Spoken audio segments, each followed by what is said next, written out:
Bueno, bienvenidos y bienvenidas. Tenemos hoy una sesión más de este camino catecumenal, de estas catequesis de adultos que estamos promoviendo, y tratamos el tema de los profetas. Seguimos con los profetas. Hoy nos toca Isaías. Hay que decir que los libros proféticos no son de lectura fácil. El lector o la lectora tiene que renunciar a entenderlo todo, porque los libros proféticos son difíciles, entre otras cosas porque no son de un solo autor. Ahora veremos que nosotros hablamos del profeta Isaías, pero en realidad el libro del profeta Isaías contiene al menos 3 autores. El primer Isaías, el segundo Isaías, que los especialistas lo llaman el Deutero Isaías, y el tercer Isaías. Y aún el primer Isaías tiene muchos posibles autores interviniendo en el texto. El primer Isaías sería el que va del capítulo 1 al 39, el segundo hasta el 55 y del 56 al 66 sería el tercero. El segundo Isaías nos interesa especialmente también porque es un autor anónimo, no sabemos cómo se llamaba en realidad, y vivió durante el exilio babilónico. Ya sabéis que los babilonios invadieron a los judíos y hicieron algo que era normal en la antigüedad: se llevaron a sus élites, se las llevaron a Babilonia. Y lo tenéis, el famoso Salmo de Babilonia criminal, en el que ellos protestan de que les hayan raptado y los hayan llevado allí. Y ahí es donde el segundo Isaías está escribiendo. Y el tercer Isaías vivió en Jerusalén después del exilio, cuando consiguieron volver de Babilonia. Bueno, sobre el primer Isaías, lo primero es demasiado amplio. Voy a tocar algunos aspectos que nos interesan especialmente. Comenzamos por sus invocaciones a la esperanza y a la misericordia divina, que van a veces mezcladas con amenazas de castigo. Pongo un ejemplo. Venid, pues, y disputemos, dice Yahvé. Paréntesis. Yo voy a decir el Señor, porque con una mentalidad hebraica, vamos a decir, no me gusta decir el nombre de Dios, porque para el hombre antiguo decir el nombre de algo es afirmar que lo conoces, que lo comprendes, que lo dominas. Por eso el nombre de Dios, los griegos, en griego decían tetragrammaton, solo tiene 4 letras, que corresponderían, traducidas del hebreo, a YHWH en nuestro alfabeto. Yo prefiero decir calificativos, el Señor, el Altísimo o algo parecido, pero no metiéndole vocales artificialmente como en las traducciones normales de la Biblia de Jerusalén, por ejemplo, pone Yahvé, ¿no? Bueno, yo voy a decir, venid pues y disputemos, dice el Señor. Así fueren vuestros pecados como la grana, cual nieve blanquearán, y así fueren rojos como el carmesí, cual lana quedarán. Si aceptáis obedecer, lo bueno de la tierra comeréis, pero si rehusando os oponéis, por la espada seréis devorados, que ha hablado la boca del Señor. Obviamente esto al cristiano de nuestra época le chirría, le choca, no nos gusta escuchar esto, porque parece que hablamos de un Dios vengativo. Nuestra teología es distinta a la de la época de Isaías. En el mundo bíblico no es rígido, hay una evolución, una maduración espiritual paulatina que concluye con Jesucristo. Y en su época, pues sabéis que muchos de ellos pensaban que las enfermedades, por ejemplo, eran castigos por pecados, o que si tú ofendías a Dios, pues te podía caer, pues una desgracia, ¿no? Jesús esto lo discute más o menos abiertamente, por ejemplo, cuando se cae la torre de Siloé y cosas así. Ahora bien,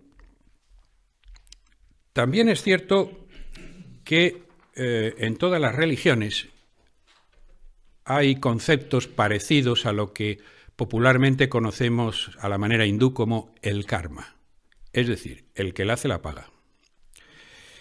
Y nosotros sabemos que en la vida cotidiana el mundo está hecho, está creado por Dios de manera tal que las obras tienen consecuencias. Eso es el karma, ¿no? Y esto se me quedó muy grabado viendo la serie de Narcos, aquella, cuando luego vi entrevistas del hijo de Pablo Escobar, y que aleccionaba a la gente joven que se sentía seducida por las aventuras del narcotráfico, diciéndoles: no hay narcotraficantes jubilados, todos mueren jóvenes. Nosotros sabemos que nuestras acciones y nuestras omisiones pues van modelando nuestra vida. Así que no rechazamos del todo esta idea. Bueno, por lo menos yo. El siguiente punto que quiero resaltar de los escritos del primer Isaías es la vocación. Y entramos aquí en un mundo que a mí personalmente me resulta fascinante. Los profetas son personajes que no tienen paralelo en el mundo religioso de otros países. Son algo muy, muy especial. Aunque se llame profetas a otros visionarios que hay en el Islam o en el hinduismo, tal, pero estos son personajes muy especiales. Su vocación, su llamada de Dios, a veces viene en una experiencia extática, es decir, que de pronto empiezan a tener visiones y alucinaciones auditivas, diríamos nosotros, o sea, empiezan a ver y a escuchar cosas que normalmente no se oyen. Vamos a ver cómo describió el primer Isaías su vocación. Vi al Señor sentado en un trono alto y excelso. La orla de su manto llenaba el templo. De pie, junto a él, había serafines. La palabra serafín quiere decir ángel ardiente, ángel de fuego. Con 6 alas cada uno, 2 para cubrirse el rostro, 2 para cubrirse los pies y otras 2 para volar. Y se gritaban el uno al otro: Santo, santo, santo es el Señor Sebaot, Dios de los ejércitos. Cuando dice Dios de los ejércitos se refiere a ejércitos de ángeles, no de humanos. Y yo dije: ay de mí, estoy perdido. Yo, hombre de labios impuros, que habito en un pueblo de labios impuros, he visto con mis propios ojos al Rey y al Señor Sebaot, Dios de los ejércitos. En la idea bíblica es: el que ve a Dios no puede seguir vivo. Son dos mundos que no pueden coincidir. Uno de los serafines voló hacia mí llevando un ascua que había tomado del altar con las tenazas y me lo aplicó en la boca. Y me dijo: al tocar esto los labios desaparece tu culpa y se perdona tu pecado. Entonces oí la voz del Señor que decía: ¿a quién enviaré?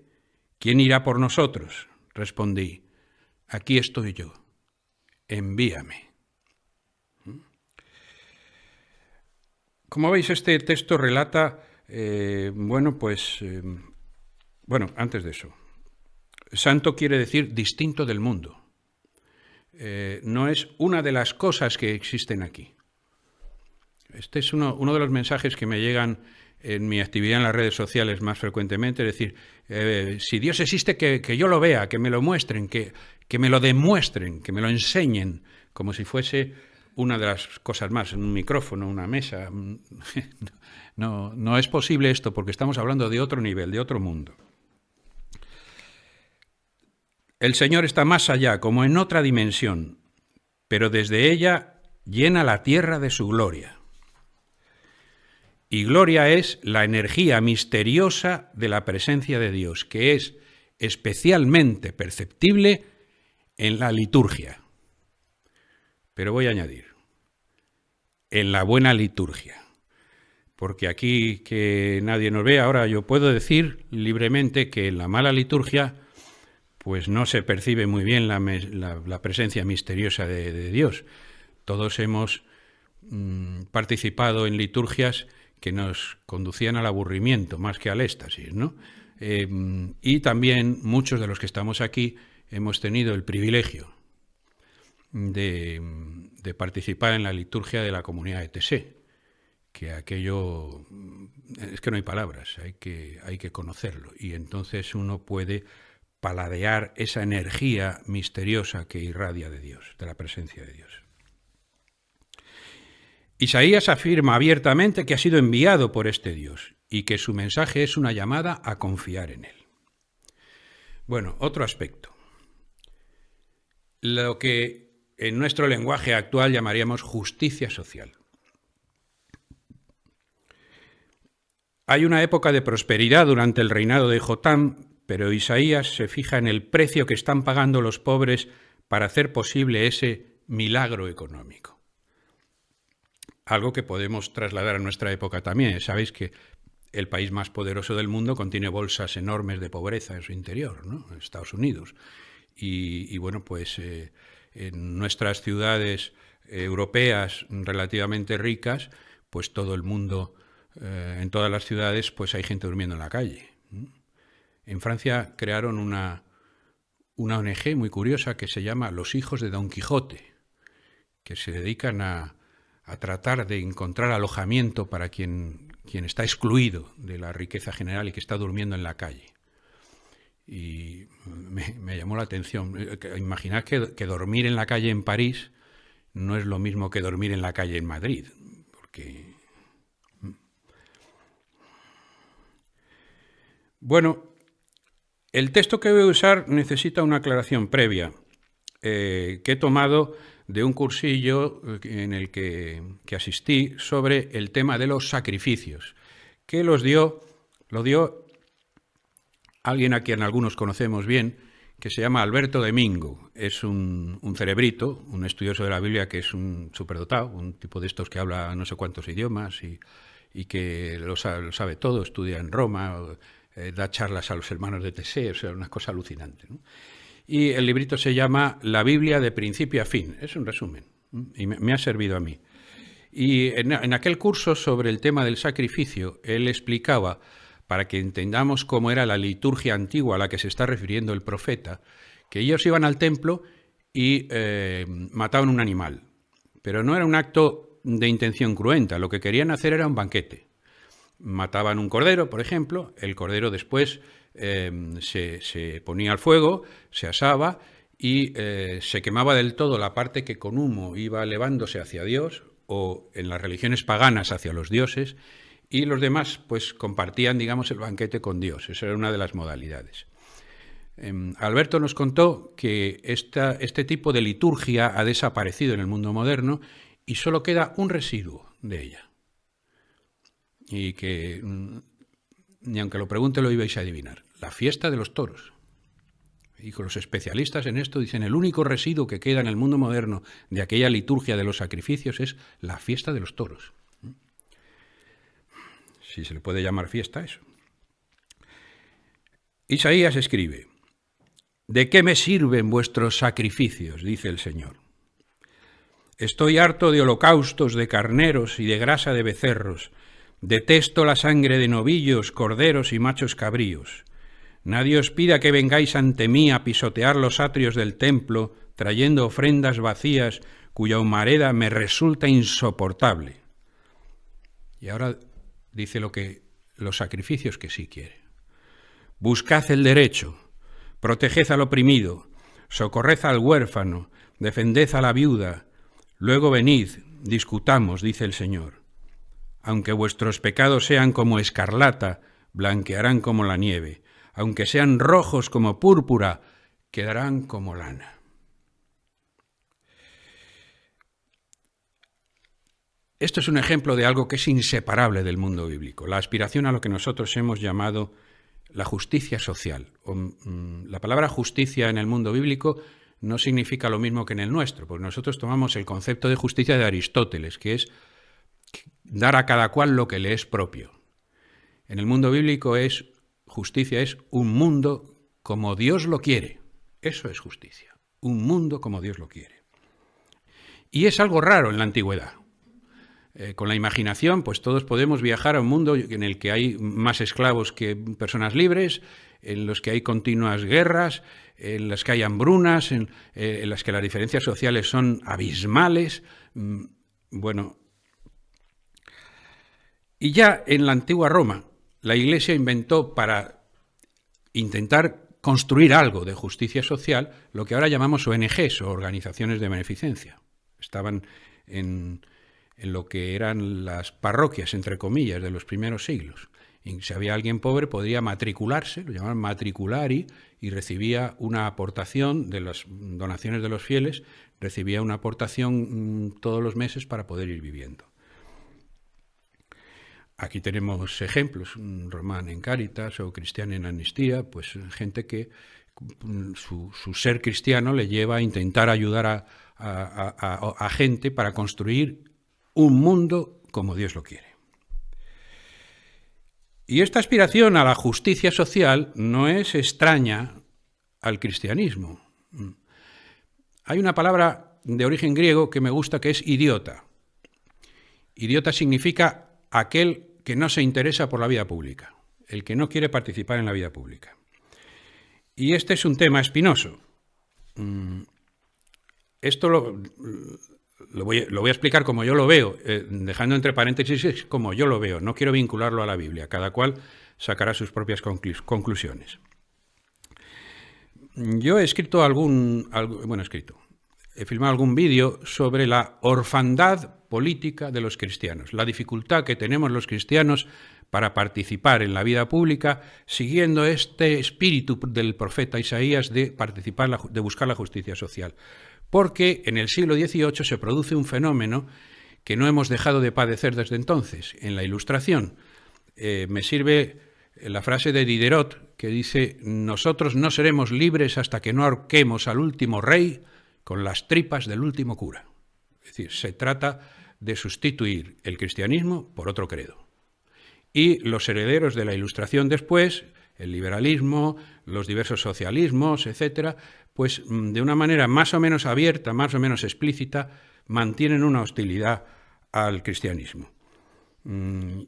Los que sentimos una fuerte llamada a luchar por la justicia social en nuestra juventud, que como veis por el color de mi pelo ya no, bueno, del que me queda, ya no, hace mucho tiempo, pues era muy frecuente participar en grupos cristianos como Cristianos por el Socialismo, o mi amiga Mari Peña, que estaba en uno que se llamaba Iglesia de Clase, o en Sudamérica la Teología de la Liberación. Con el tiempo eso se fue haciendo más difícil y muchos cristianos empezamos a entender por qué razón Lenin llamaba a las personas de nuestro perfil tontos útiles. Así que estamos en una situación de orfandad, pero nosotros no podemos renunciar a buscar la justicia. Del profeta Isaías hasta el más grande de todos los profetas, que es Jesús de Nazaret. Todos insisten en este tema de una manera constante. Hay que buscar un mundo como el que Dios quiere.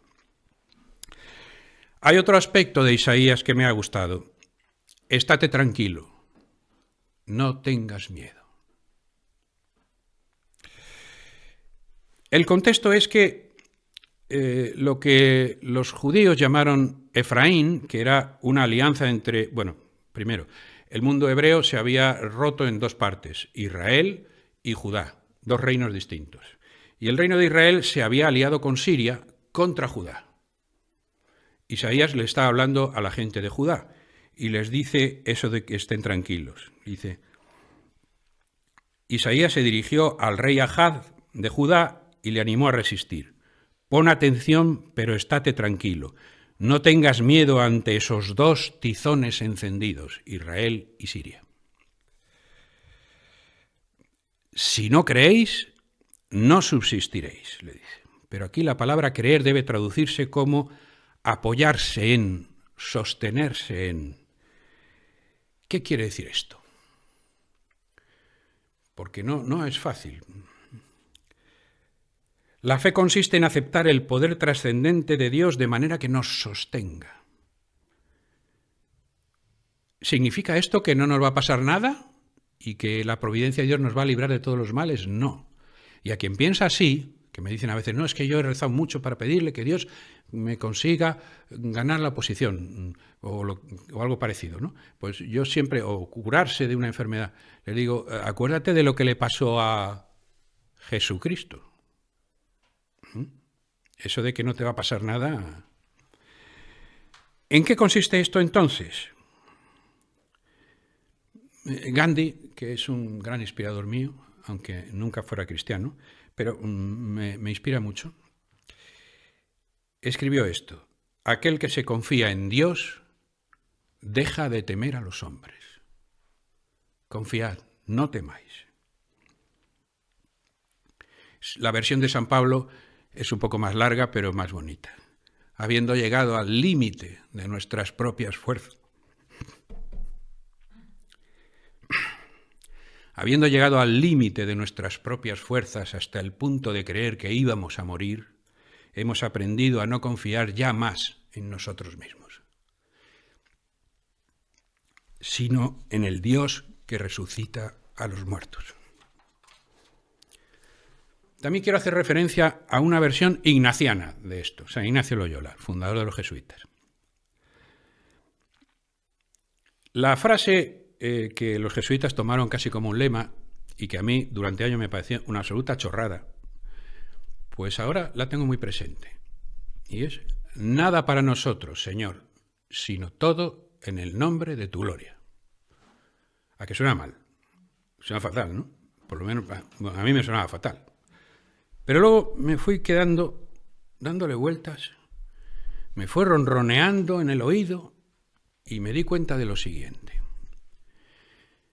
Nos puede pasar a la gente que nos dedicamos a cosas de iglesia que estemos haciendo tareas pensando que son nuestra tarea, que estamos haciendo catequesis o cultos o liturgia, o retiros como este, y esto es lo que estamos haciendo nosotros, esto va a ser mi obra, esto es lo que yo me dedico. Pero es que no se trata de eso. Cuando tienes esa desgracia, tienes muchos miedos. Tienes miedo a perder lo tuyo, porque estás haciendo lo tuyo. Pero cuando te confías en Dios, dejas de temer a los hombres, a las desgracias, a los fracasos, a todo. Y viene aquí, o puede venir aquí, que empieces a liberarte de lo que algunos han llamado la tiranía del ego, la tiranía del propio ego. Es algo que ocurre muy poco, no le ocurre a todo el mundo, y a quien le ha ocurrido alguna vez, le ha ocurrido nada más que una o dos veces en toda su vida.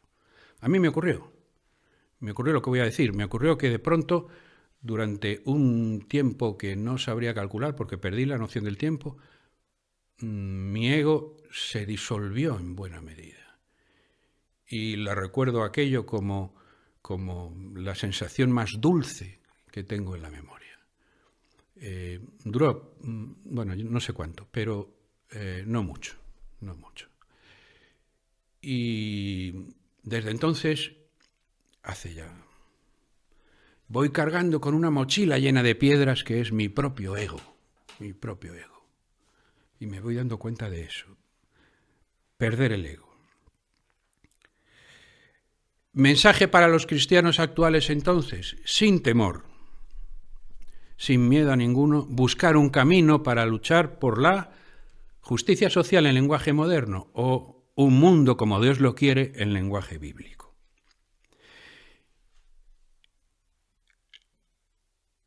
Librándonos de algo que nos aqueja a muchos cristianos, en este sentido precisamente, que es el complejo de inferioridad. Un complejo es una visión deformada de ti mismo. Complejo de superioridad es creerte que eres la reina de los mares, un narcisista, ¿no?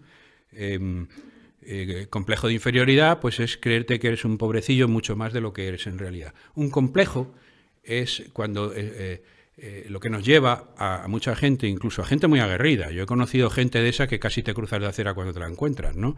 Y que me decía: yo es que cuando estoy en determinados ambientes evito hablar de religión o cosas así. Complejo de inferioridad. Otro asunto muy espinoso, pero muy interesante. El príncipe de la paz prometido y la llamada a la resistencia esperanzada. El príncipe de la paz. Bueno, ya podéis pensar que estamos hablando de Jesucristo, pero tenemos problemitas. Uno de los textos isayanos que más influencia han tenido sobre la teología cristiana es la promesa del futuro rey que traerá la justicia y la paz, o sea, el ungido, el Mesías. Pues el Señor mismo os dará una señal, mirad, la joven, en hebreo almaj, la joven dará a luz un hijo y le pondrá por nombre Dios con nosotros, Emmanuel. Pero aquí tenemos un pequeño lío. La Septuaginta, una traducción de la Biblia hebrea al griego, que si no me falla la memoria, se hizo más o menos un siglo antes de Cristo, pues tradujo la palabra hebrea almaj, que significaría mujer joven, sin definir si está casada o no, por el griego partenos, que significa virgen, mujer joven o virgen, porque en aquella época joven y virgen era similar, ¿no? En esta época pues no, pero sí. Bueno, entonces el evangelista Mateo, pues leyendo la Septuaginta, consideró que se trataba de una profecía de Jesús, del nacimiento de la Virgen María de Jesús. Pero el texto de Isaías parece dirigirse más bien al hijo de la mujer joven, la mujer del rey.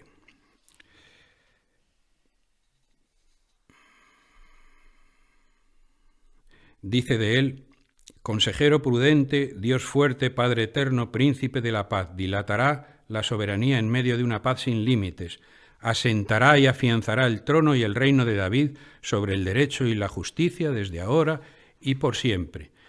Pero ese niño en el que estaba pensando Isaías era seguramente Ezequías, el hijo del rey Ahaz. ¿Tenemos aquí un problema? Veremos que no, pero se nos va a agravar un poco ahora. Antes de decir que esto del príncipe prometido está tan metido en el corazón de las personas cristianas que se me ocurre a mí pensar que a veces soñamos con, o nos gusta rememorar a líderes o lideresas de mucha altura espiritual, como Santa Teresa de Ávila o San Roger de Tessé. Alguno ya está mirándome raro, porque nunca fue declarado santo Roger, porque nació en Suiza, nació calvinista, nunca renunció a esa condición y es imposible que lo santifiquen, pero para algunos es un santo. Estamos convencidos de una manera experiencial. Es decir, cuando nosotros oíamos su voz, veíamos sus gestos, notábamos algo que no habíamos visto nunca. En Sudamérica ocurrió lo mismo. Mucho antes de que el Vaticano admitiese estudiar la posibilidad de beatificación y santificación de Óscar Romero, el pueblo de El Salvador le llamaba San Óscar Romero, porque para ellos había sido eso. Enfrentados a sus propias frustraciones ante líderes incompetentes o malvados, recibieron la inspiración de no perder la esperanza. Precisamente esa esperanza le llevó a imaginar un príncipe de tal talla que parece superar lo que razonablemente se podría esperar de un ser humano. El segundo Isaías plantea que Ciro, el rey de Persia, es el ungido, es decir, el Mesías, el rey esperado. Esto nos trae un problema, porque Ciro es un pagano y además cabría esperar que el profeta estuviese hablando del futuro Mesías Jesús, ¿no? Pero se está refiriendo históricamente hablando a Ciro. Recordamos que estamos en el exilio y Ciro, rey de Persia, invade Babilonia. Y entonces los judíos acuden a pedirle al rey Ciro que les permita volver a su tierra, y así sucede.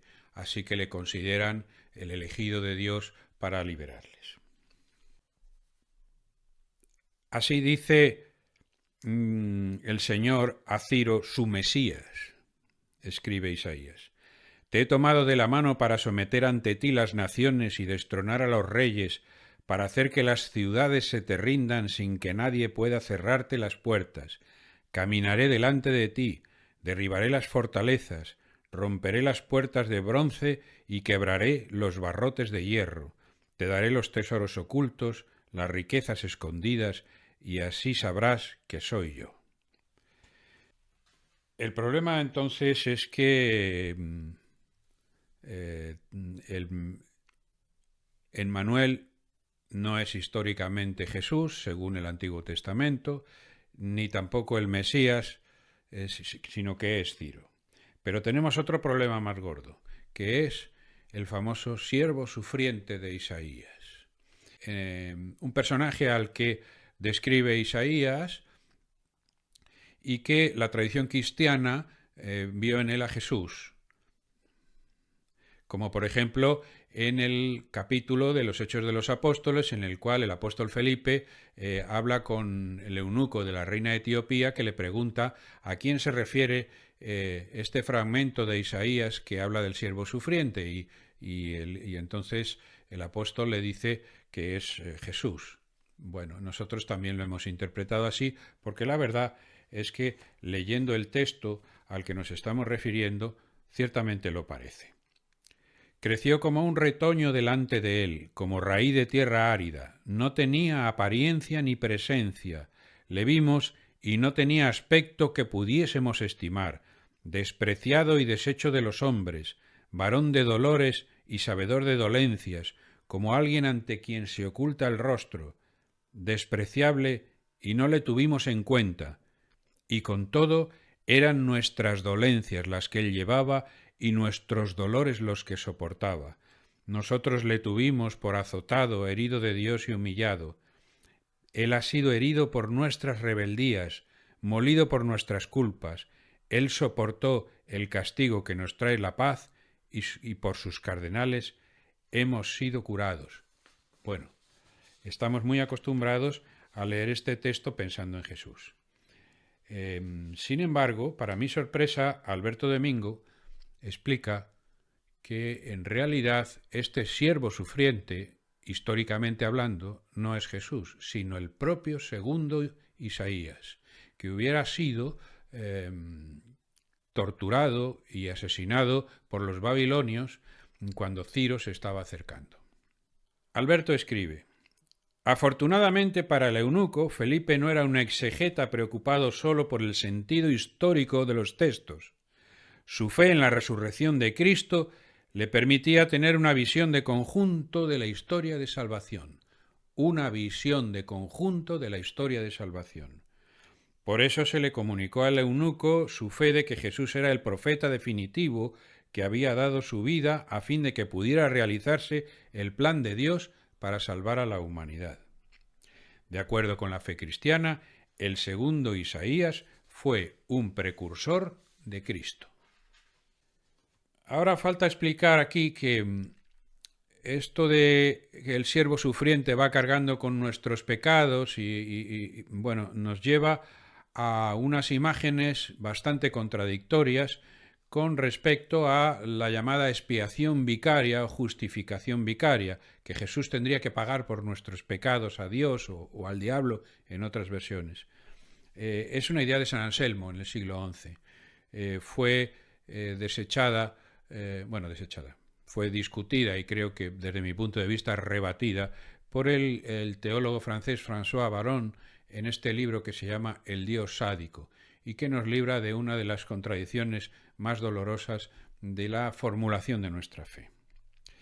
Por último, recordar que se nos ha dicho siempre a los cristianos que somos sacerdotes, profetas y reyes. ¿Qué quiere decir la parte de que somos profetas?